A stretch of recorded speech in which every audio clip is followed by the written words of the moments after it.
Ooh,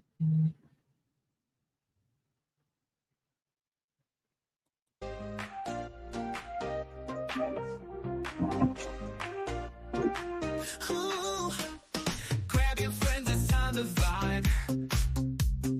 Come together, feel that rise. Watch the game while the beat flows. At the sports bar where anything goes. Laughter and joy, we're in the zone. On the swivel at the sports bar. Cheering loud, feeling like a star. Good times, laughter and every score. On the swivel, come back for more.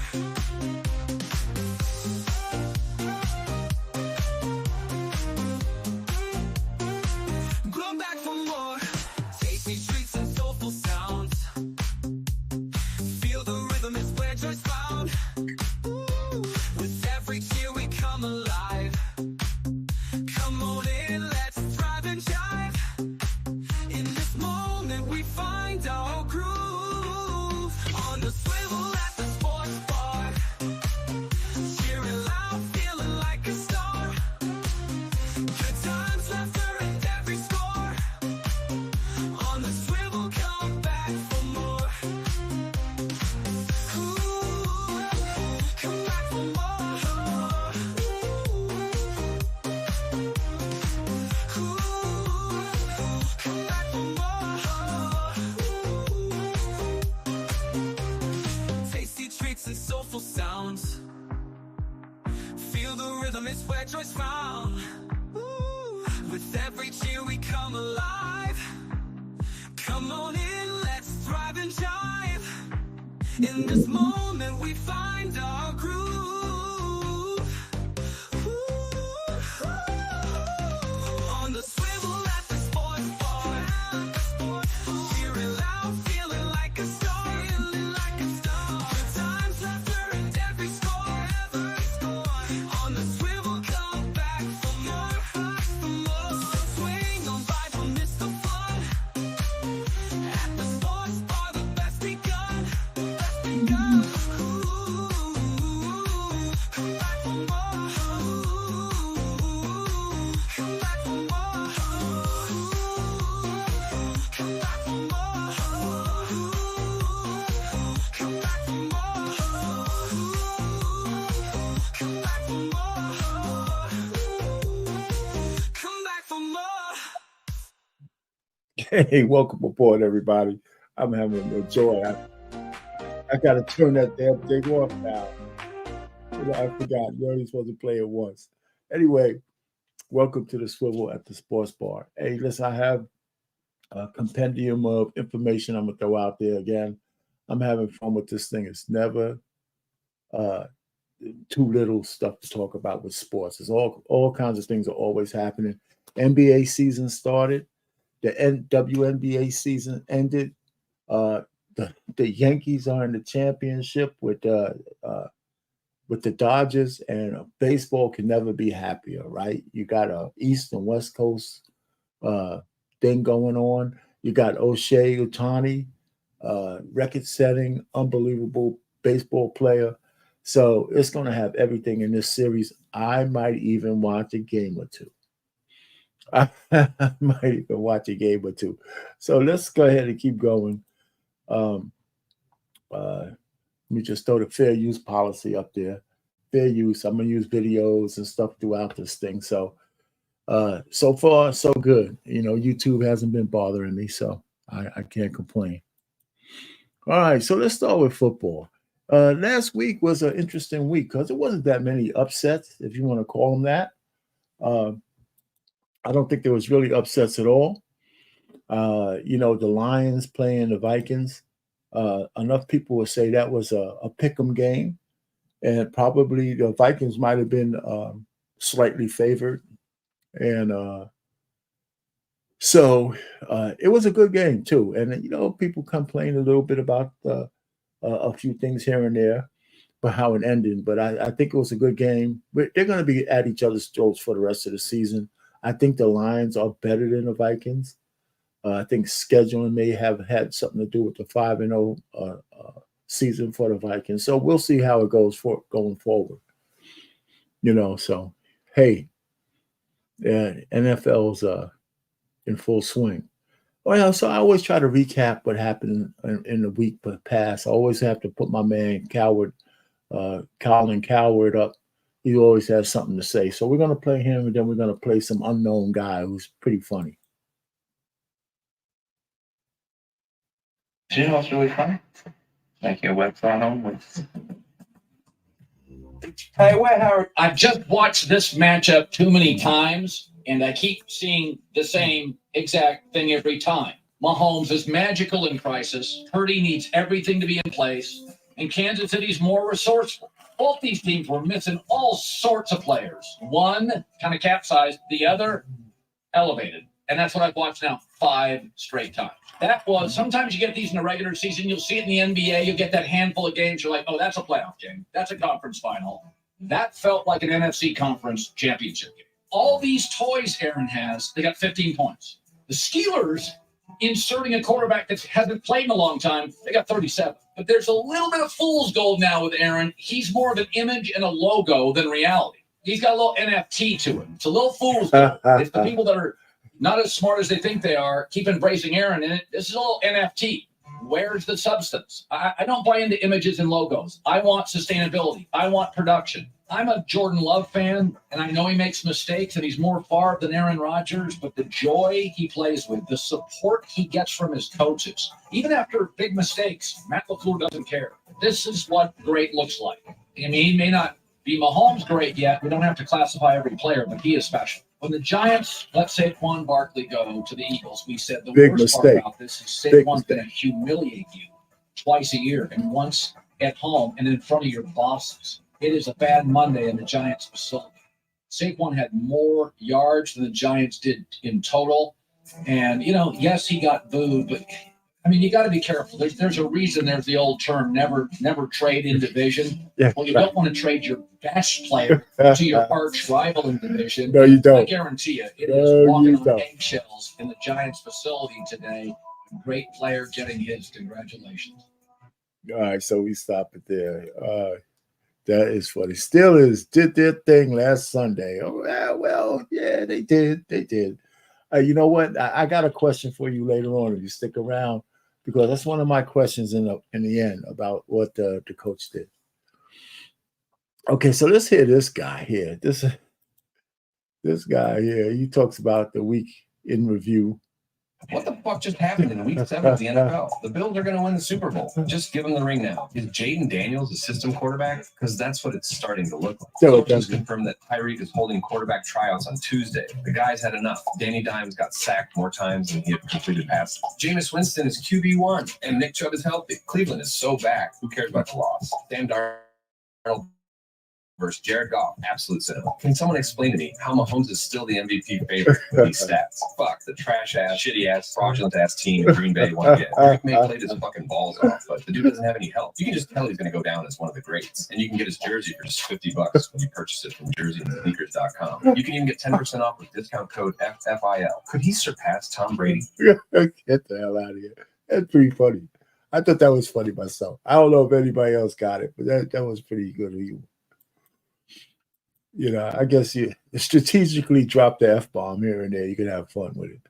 Anyway, so again, I say week 8 shorts. These are another short. Some more stuff happening, and looking forward to this week coming up.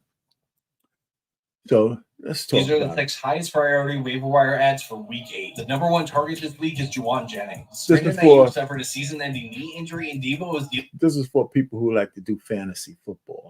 Hey, set yourself up for the next week. Dealing with pneumonia, so Jennings will see an uptick in usage as the next man up. Jennings should be back this week after not playing on Sunday. It should be added over Romeo Doubs, who some people might want instead. He followed up his 2-touchdown game in week 7 with a 10-target wide receiver 12 finish on Sunday before Monday night. And while Doubs is still worth rostering, there is no way of knowing if he can be as consistent as he's been the last 2 weeks. The Cowboys are coming off their bye week, making Jalen Tolbert another roster ad. The strength of this team is their passing game, so Tolbert may be in line for some more spike weeks weeks down the road. Hunter Henry has averaged 15 fantasy points per game with Drake May under center. He could be a short-term answer at tight end, as well as Noah Fant, who may be in line for more work with DK Metcalf being week to week. If you have other add and drop questions this week, join our Discord page to have those answered and get our weekly positional rankings as well. The link is in our bio. And it was confirmed that Tua is on track to play in week 8, so he needs to be added if you're in need of a quarterback.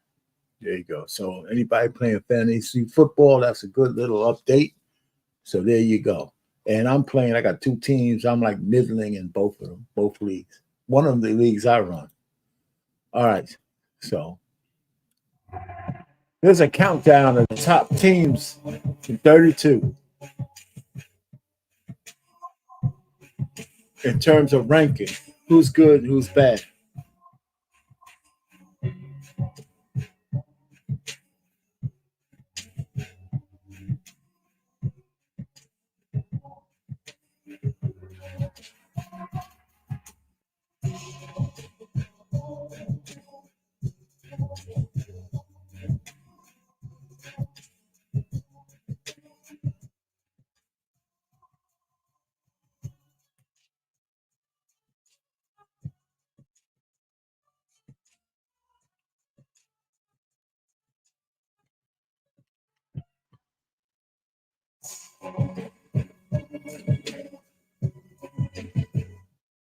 Those last 4 teams could be the AFC and NFC, championship games, all the way to the Super Bowl. I can see that happening. So this ranking is based on how they are so far this year, and I agree with the last 4. You could talk about the other ones, but I agree with the last 4.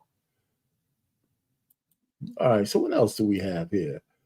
I guess the game of the week was the Lions and the Vikings. I was going to go through all the details and maybe I'll show some of it, but it was a good game. They got a lot of the highlights, and I guess I'm not in a big rush. I could play 3 minutes of it if I can get past the commercials. I always got to get out of this.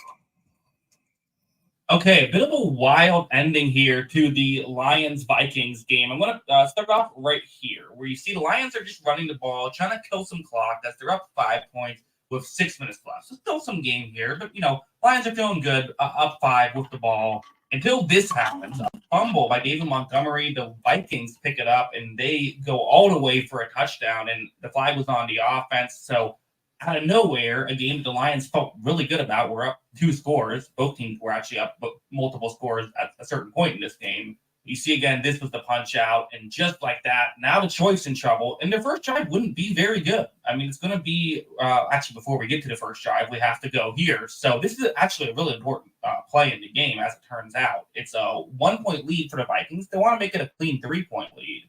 Darnold takes the snap. You see that he's going to – it's kind of one of those quick throws, but really wasn't a competitive ball right there by Darnold. And again, it's a 2-point attempt, right? So as long as you don't throw an interception for a touchdown – it was a bad throw, man. You're wasting a whole lot of time saying that. It's fine. And the interception doesn't even count against your stats. So you would like to see him give his receiver a bit more of a chance there. If you're a Minnesota fan, that means that a field goal given up wouldn't just tie the game. It would lose the game for the Vikings. But on the Lions' next drive, Goff might have made 2 or 3 bad plays in this game, and they were both on this drive. First, this missed throw, which the receiver actually still caught it, but was not able to stay in bounds because the throw was a bit high. That's probably a touchdown if Goff does what he usually does and throws that one just a little bit closer towards the middle of the field. I think that, that's definitely one he would like to have back. And then on the 3rd down and 6, the pressure is going to get to Goff right here, and he actually throws the ball backwards, and that's another huge play in the game. The offensive lineman falling on the football right there. That's really good stuff, because had he not done that,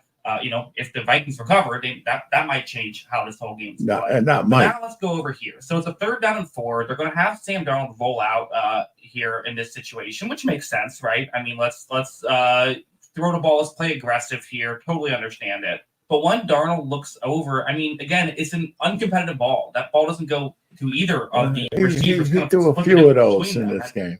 So let's kind of skip to where the point is. But he waited too long, I think, to do that. Because you look, pausing it right here, there's only 6 seconds left.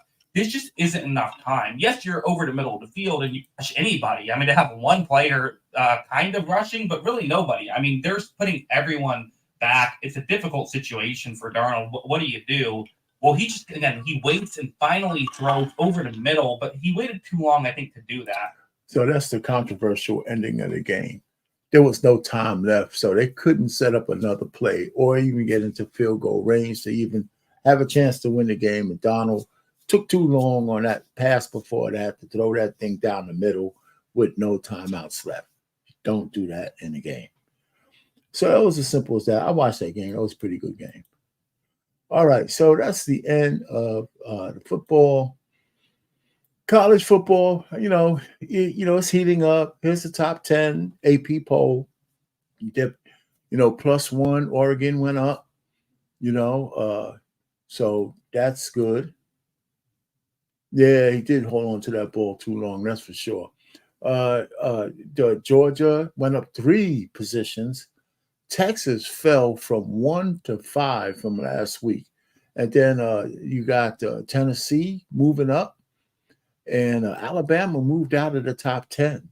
There you go. So Alabama's out of the top 10. There ain't no way we're going to see Alabama with 2 losses into the top 4. I don't care what happens the rest of the year. They ain't going to get back in there. College football, you just got to be around to see it. Yeah, I like it when I see it, but it's got to be one of those classic games, could tell you.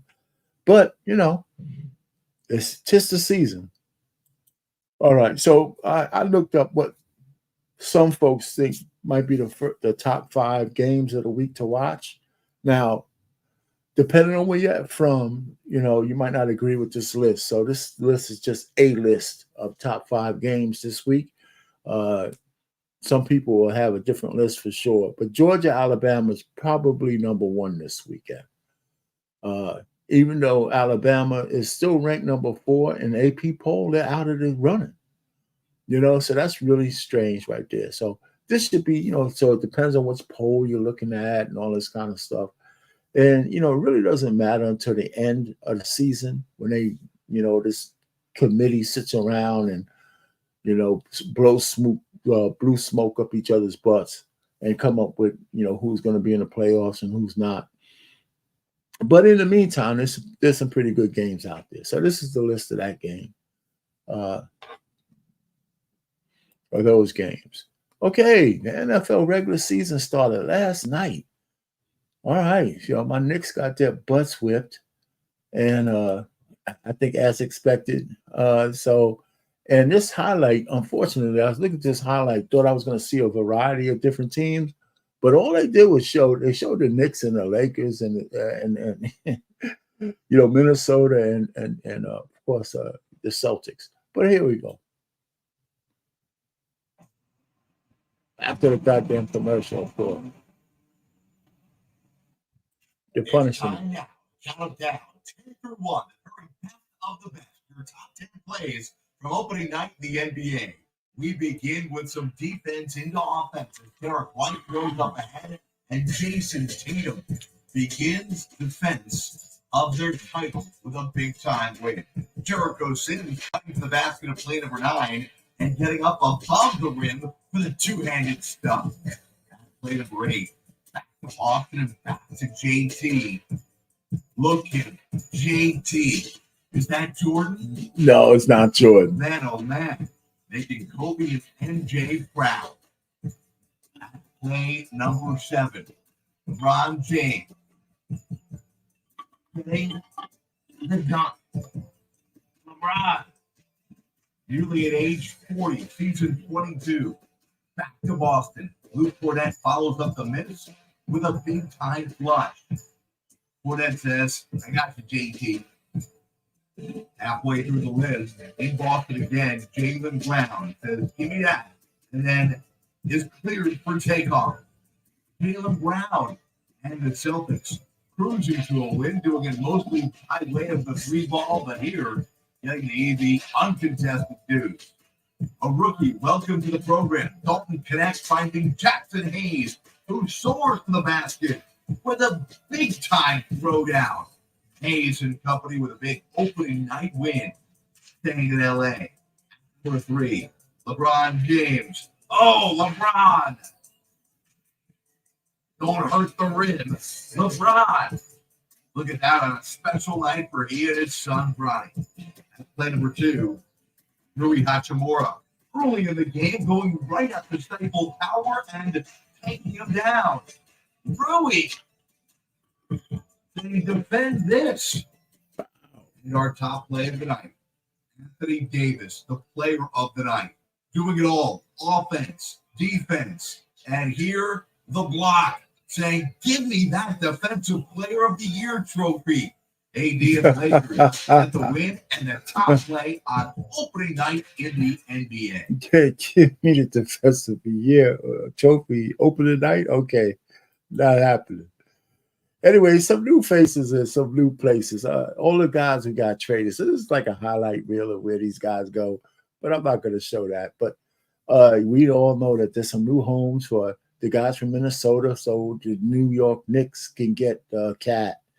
And, you know, I'm not really that convinced that Cat is going to be the answer. But we see it's early. The loss to Boston was expected, I'm sure. So I'm not having any issue necessarily with that particular loss, even though I don't like the way they lost.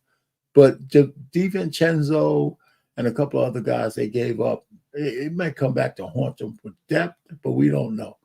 So the rest of the guys who had to move, Klay Thompson had a couple of big threes in his game. And, you know, my man, Paul George, PG3, PG-13 or whatever they call him, he's over there with Halliburton, I believe.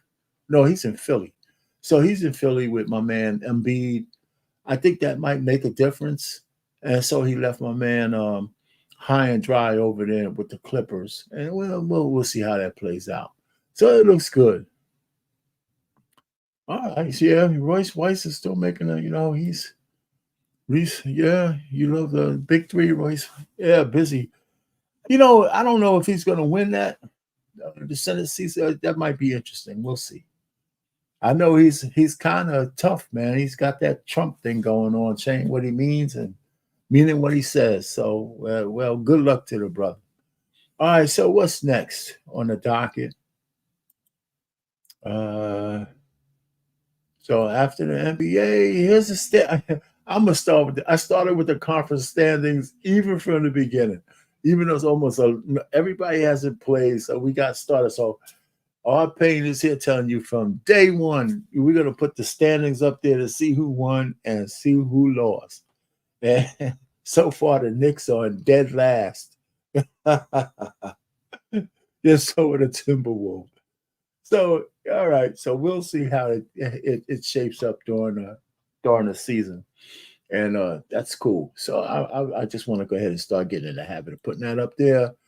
And this is where I'm going to take a little break to give an ode to all the sports athletes who passed away in 2024. You know, wait a minute. The Knicks ain't awful yet. We just got started. Before we started saying they're awful. But let's just say, here's a musical interlude just to say thank you to all the folks, Willie Mays and Jerry West and Pete Rose, Dikembe Mutombo, and all the rest of the Mercury Morris and a whole bunch of people on this list who we had to say goodnight to as they passed on to a better future with the Lord, hopefully.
on by.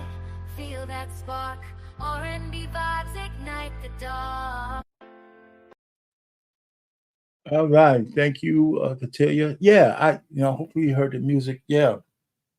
I just thought that would be nice interlude. Listen, the AI thing has given me a whole new world to kind of play with, and I'm enjoying it. Yeah, thank you. I thought that was pretty nice. I said, man, this sounds cool to just put this in here as a musical interlude. We'll get back to sports, and but just wanted to say, good night to all the fellas. And I didn't have any ladies up there, but I'm sure some ladies passed away this year that I just might have missed.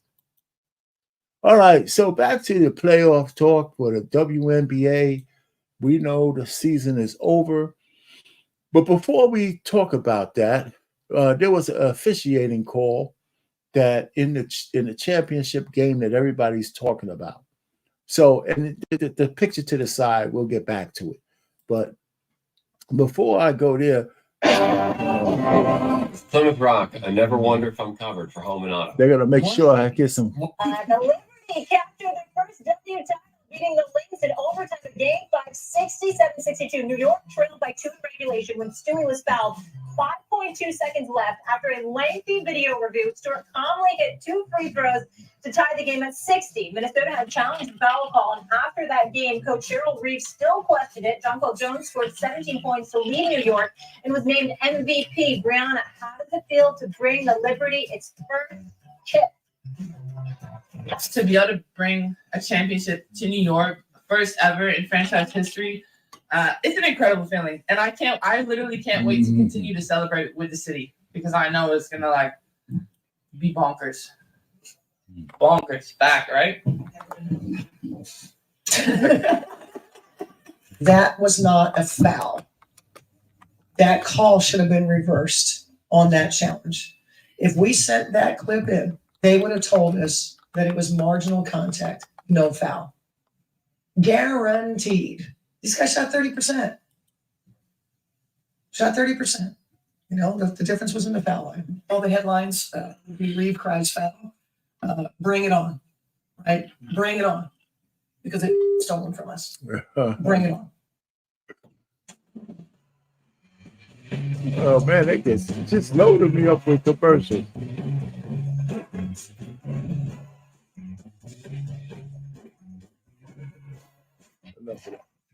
I know someone that co-signs that. The controversial call even got the attention of LeBron James. Said this on X, "I'm sorry, but that wasn't a foul. Let the damn players dictate the outcome of a close, battle-tested game." Lady and friend. Oh, I hit the high note there. I say that was for you. Late night, early morning. Great to have you in the building, Chene, as always. Tell me this. Do you feel like the refs cost Minnesota the championship? Look, Cheryl Reeve absolutely has a right to be mad based off of not only that call, but the officiating of the game. And when we dissect that call, when we were watching from Barclays, we're like, we see the arms come down. Maybe that on first glance looks like a foul. But then upon review, the word she said was right. It was marginal contact. Yes, it was marginal contact. But the reason why I have this other picture up here to the right is because that is Shanae as well, with her natural hair out. And I don't know whether she straightened her hair or that's a wig, because a lot of sisters do straighten their hair, but she's got a nice, lovely head of hair. You know what I'm saying? And she's, I was wondering how much work she had done, because she's been on the TV for a while, but she's looking prettier these days than ever. But I don't know whether she's got that wig on, or because if she could have probably rocked the natural look. Might not have been an afro, but she could have still rocked one. So when the brothers tell the honeys, you don't have to, but she's a married woman. If her husband ain't complaining, nobody else has to complain either.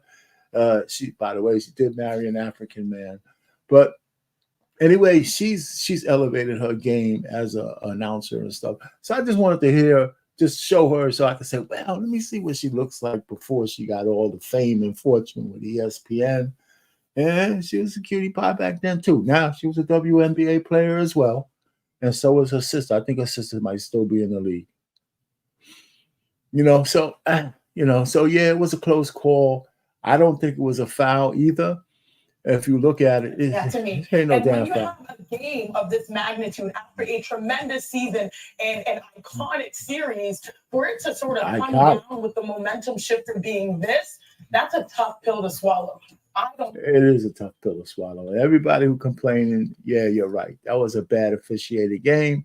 I don't know whether that one play determined the outcome. However, you know, you don't want to see that kind of play determine the outcome of a championship series in a game 5. Absolutely not. All right. So that's that. Big three is out. Baseball. All right. The Yankees and the Dodgers.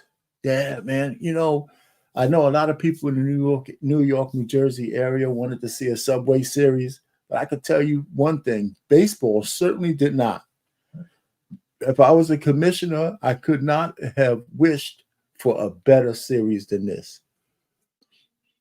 yeah, her natural hair did look good. You know, this series should be. I think they're going to have ratings outside of, out off the roof. I mean, they're going to be really big ratings. It's classic to see the Yankees and the Dodgers, especially with all the history and all that kind of stuff that goes along with it. You know, so I would imagine even casual fans like me might watch a few games here and there, you know, especially to see Ohtani when he's up, how they pitch to him and all of that kind of stuff. And if he gets hot and whether he makes a difference, maybe even win MVP in that series, or the Yankees, if their guys step up, Judge and all those dudes, we'll see. Now, I'm not surprised. I'm just happy to see the Yankees finally get back to the World Series. And it's been 15 years. A lot of people don't realize how long it's been since the Yankees been in there. And I didn't realize that until somebody pointed that out to me. So this is going to be a great series. It's the best thing to happen to baseball in a very, very, very long time. So we'll see how that plays out. First game, I think the 25th is Friday at 8 o'clock. There you go. Get some wings, some brew, chill out, stay out of trouble. You know, go home, put the big screen TV on and watch the game. Don't go out drinking. Stay home and drink. All right, so other sports banter. All right, so what do we have here? This is my man, Dockage. He's one of those kind of guys. He's like the Donald Trump of sportscasting. You don't give a shit what he says and how he says it. And it's kind of refreshing to hear somebody just let people have it, right, wrong, or indifferent. But anyway, he's talking about the WNBA, even after the Caitlin Clark effect, is set to lose $40 million. God, do I hope there's a WNBA walkout. I do. I hope the women of the WNBA walk out like they're threatening. The WNBA's players union, they announced that the players will opt out of their current collective bargaining agreement with the league.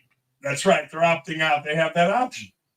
They announced just a day after the WNBA finals concluded that the New York Liberty, New York, which is good for the league, won, big market. It won. Caitlin Clark, not a big market, but a big star. So they've won. But the league has lost, as we've talked about, $40 million even this year. Now, I put that out on Twitter, and people are like, how's that possible? They had bigger crowds. No, they didn't. Yes, they had bigger crowds. Yes, they did. Let me back up. But we only saw the good stuff. We only saw the Caitlin Clark. Maybe a little bit of Angel Reese when she played Caitlin Clark. But everybody else playing in 4,000, 5,000 seat arenas until Caitlin Clark came in. Yeah, viewership was up. Yes, they signed a new TV deal, which is going to pump $2 billion into the league, but they're still projected to lose money. But the WNBA Players Association, well, they think they're worth more, and good for them. God bless them. I hope they are. They should get every dime that they deserve. But I also think that they should pay back the money lost. It's like this. It's like a golfer that has a bunch of guys sponsoring him, right? That's how you make the PGA Tour unless you're Tiger Woods and have Nike. But you get guys sponsoring, you play on some tours, you got to live, right? You got to go by car, by Dan, nobody's paying any money back, brother. You know, the women ain't paying no money back.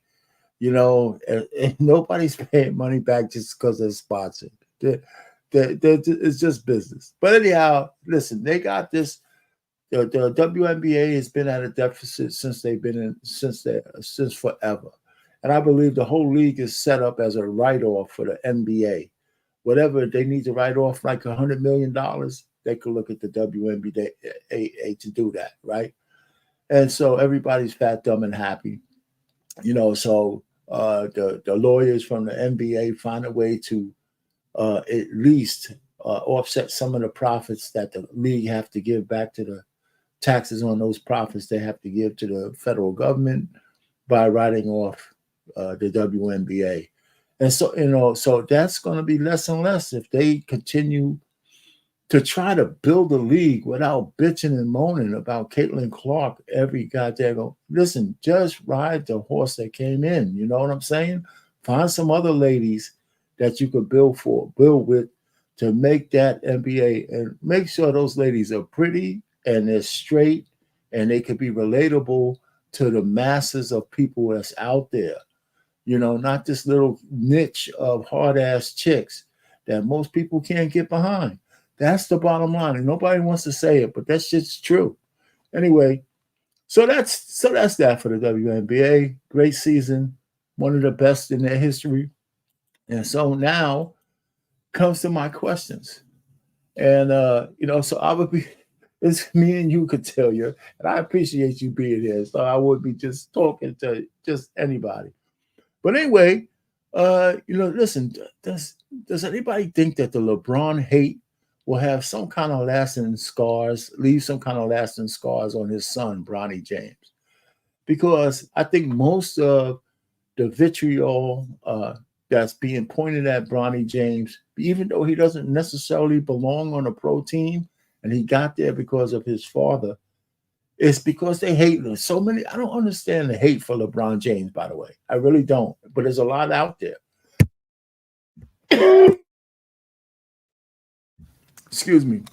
There's a lot out there. And, you know, and a lot of it is being hoisted on his son. And I know his son is taking it in his stride. He's got a great upbringing. He's got the life better than 99% of the young men out there, black, white, or indifferent. And, you know, he's going to write his own ticket one way, whether it's in basketball or running one of his father's organizations. His life is set, right? So he doesn't look too flustered. It's just that his game is, you know, middling, and it might get better. And, you know, even a guy who's like a marginal basketball player like him in pro standards, he could have a good game in the NBA. He had a good game in the last preseason game. So it's not like he can't play ball. It's just that the competition is so stiff, you know, and I don't mind him getting a chance because his pops has carried the NBA on his shoulders for almost 20-something years, over 20 years. So that's that. All right, that goes to my next question.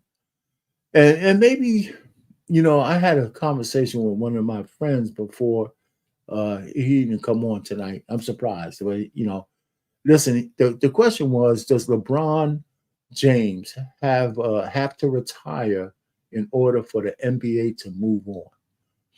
You know, does he have to retire for the NBA to move on? Is his presence hindering the NBA from actually focusing on new stars? Because even at his advanced age, you got to say he's still within the top 10. You know, and I think there's like LeBron fatigue, right? And maybe it's just me, but, you know, does his presence impact the whole game? You say you can't believe he's still playing at his age. Well, you know, he's hanging in there, but he's not, well, okay, he's not just hanging in there. He's still a valuable player. You know, and my buddy I was talking to, he was like adamant. He says, why should he leave? You know, he's still playing well. Every team still could use a guy like that. The Lakers, I mean, he's playing top-notch basketball. He can't carry a team like he used to for the whole season. Yeah, I mean, even for a string of games, he might need his rest. But he's still, I mean, somebody name the top 10 players that's better than LeBron. I'd like to hear that. That's working, that's playing right now. But the thing I'm saying is the NBA usually likes to focus on a few stars to promote new names, new categories. And I think LeBron is still outshining all of these guys. And some of these guys are hurting themselves, like my man from Minnesota. I mean, he's cool, but his private life is all over the thing. He's baby mamaism women all over the place. It's just, that's just not a good look. It's not wholesome. It's not wholesome. It's his business, but it's not wholesome. You had John Morant, and he was always an upper crusty kid trying to be a thug. Now he's back. Is he gonna continue to be good, or is he gonna slide back into the stupid shit after a little while? We just don't know. The one thing about LeBron, and up to including the decision that he got too much bad press for, I think that was unfair. I think actually it was not only unfair, I think there was some racial overtones to that. Matter of fact, I'm sure of it. He has a squeaky clean, record, a family intact, and whether he cheated on his wife or not, is immaterial to me. I don't think he did, but he might have. And she probably says, so what? He didn't bring home no diseases, whatever, no new babies outside of wedlock. But I don't know. Yeah, I just think that he does more hate than he deserves. I mean, he's a little bit arrogant here and there. People don't like arrogant folks. And he picks and chooses what he's going to speak about. But hey, that's everybody. Anyway, so I don't know. I'm in the middle. I think that it'd be good for the NBA if he kind of moves on so they could try to promote new guys. But as long as he's playing at his level, nobody could force him out. That's true. That part of it is true. You can't deny that. All right. In spite of being 4-2, and this is what you could tell you, I guess, with Fields, did Tomlin do the right thing to put Russell Wilson in? Did he do the right thing, replacing a quarterback who had who was, well, maybe not playing great, but he was kind of on stride. Fields didn't play that poorly. They lost a couple of games, so did the greatest quarterbacks. So was it a good deal to put Russell Wilson in? I think it was strategic. I don't have a problem with it myself. I think that they're paying Russell Wilson to do exactly what they brought him in for. And they need to see how he looks like before his contract is up to see if they want to keep him around or move him. And Justin Fields, he did okay, but he didn't break down he didn't, beat the world in half. So I think that, okay, so you think he made the right decision. I think he had to do it. I think he actually had to do it because Russell Wilson's on a 1-year contract that have to, put him under fire to see the future. What they're going to do with this guy. Is he going to be a have gun will travel, or are they going to give him a new contract and give my man Justin Fields some more time to sit on the bench? Who knows? But some people think Justin Fields has shown the best he can be. Like he's not going to get any better than he is right now. And I think some people believe that. So I don't know. So that's why they pay Tomlin the big bucks. He's supposed to make those decisions.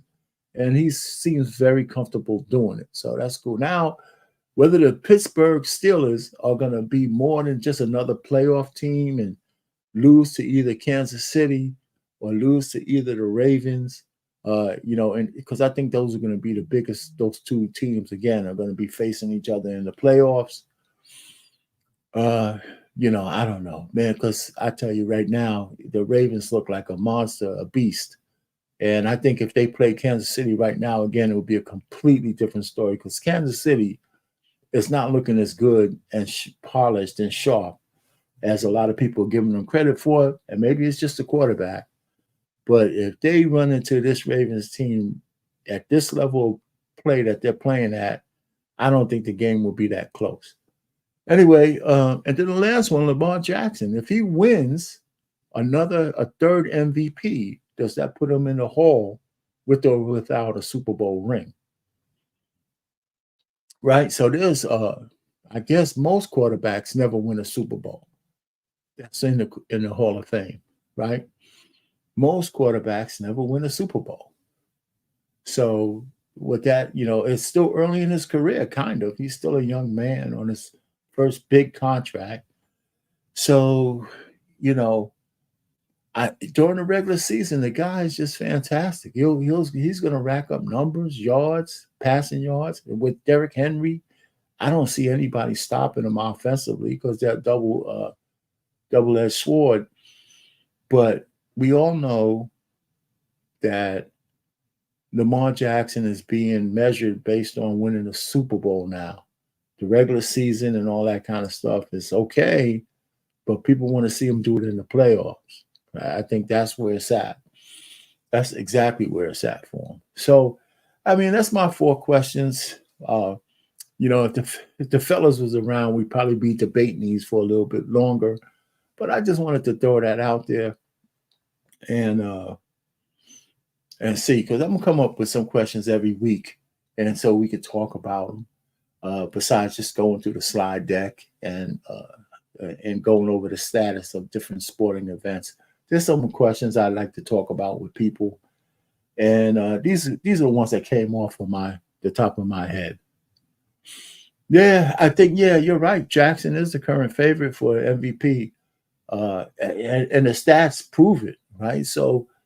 And I don't see it going down. If we, next time I'll have it ready. But the rest of their schedule, the rest of Kansas City's schedule. Now, Kansas City's going to be favored in every game they have from here on in. I think the Ravens might be as well, but I'm not sure. So, anyhow, so we'll look at that. So, and then we'll move on to coming to the close of the show. I always kind of throw up a little bit of boxing. Right, so I took down a lot of stuff. Costa Zoo's son, Tim Zoo, got knocked out or really beaten pretty badly. And they stopped the fight in the 3rd round. And so I watched that. This guy, Jaron Everett, Enos, whatever his name is, he's a pretty good fighter at welterweight. So that's going to be an interesting championship fight in November. But the Mike Tyson fight is back on, It's on the schedules at November 15th. I'm still thinking that's another shoe's going to drop and they're not going to actually have that fight. But, we'll see. I think Jake Paul is going to take a little taste of some of that power. He ain't going to like it. Davis got a fight coming up. Lamont Roach. I don't know how good Lamont is. It's a lightweight fight on December 14th. And I believe I got Davis beating all these guys. I think they're trying to set some up where Shakur might come up and fight him. Shakur wouldn't have a chance against Davis. Well, maybe a boxer's chance, and he might win on points. But I don't see him being able to escape Davis for 12 rounds. I just don't see it. And once he gets caught up to, he's going to go out. He's going to go out hard. And then, of course, there's Tyson Fury trying to, I think he's just playing. He's just fighting for the paydays these days. I don't think the game is in his heart. He might even beat Usyk, but, he lost to Usyk pretty big last time. But I don't think, just like the other Marcus the Queenberry English dude, Joshua, these guys make so much money. I think, and they don't really care about the fight game as much as I think they should. That's why they keep getting into these upsets. They're just not hungry enough. Marvin Hagler said it best. He says, listen, I can fight. I'm hungry. But the real fighters who really love the game is when they prove it, when they have nothing to want for. They got millions of dollars. And it's that great fighter who will get up at 3 o'clock in the morning and run 10 miles and do the training, after eating a night of caviar and shit like that. So There you have it. You're waiting for Big Mike. Hey, listen, Katalia, I tell you what, it's going to be interesting to see if Mike Tyson actually makes it to the fight. I think the publicity around the fight is also a money maker. And I think both of these guys are trying to get a little bit of money out of it in just the promotion aspect of it. So we'll see if it really happens. I'm not sure. Anyway, so that's the boxing thing. What else do I have for you guys? Disclaimer, I'm going to put the link to all the stuff that I use in the description. I got to remember to do that when I go out. And one last thing is before I say good night to you guys, I'm going to give you my outro to the show. And so with that, you can stay to listen to the outro. Then we're going to say good night. Thanks, Katilia, for hanging out. I appreciate it. And next week, we'll be right back at it again at 7 on Wednesday at Eastern Standard Time.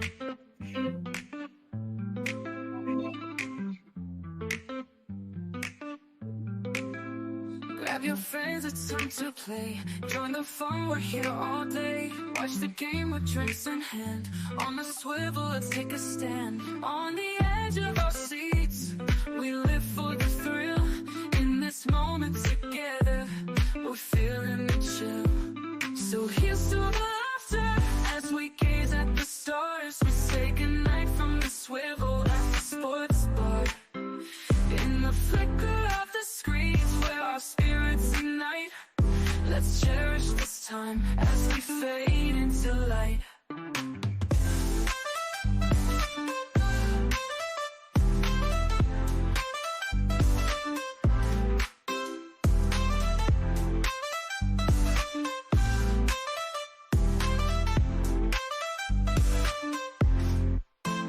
Tasty bites and big screen thrills. Every moment gives you chills. High fives and cheers, it's quite a sight. Join the crowd, it feels so right. As the game goes on, our hearts beat as one. Memories in the making, oh, this night's just begun. So here's to the laughter as we gaze at the stars. We say goodnight from the swivel at the sports bar. In the flicker of the screens where our spirits ignite, let's cherish this time as we fade into light. So good night, my friends, till we meet again in this world of the game, through thick and through thin.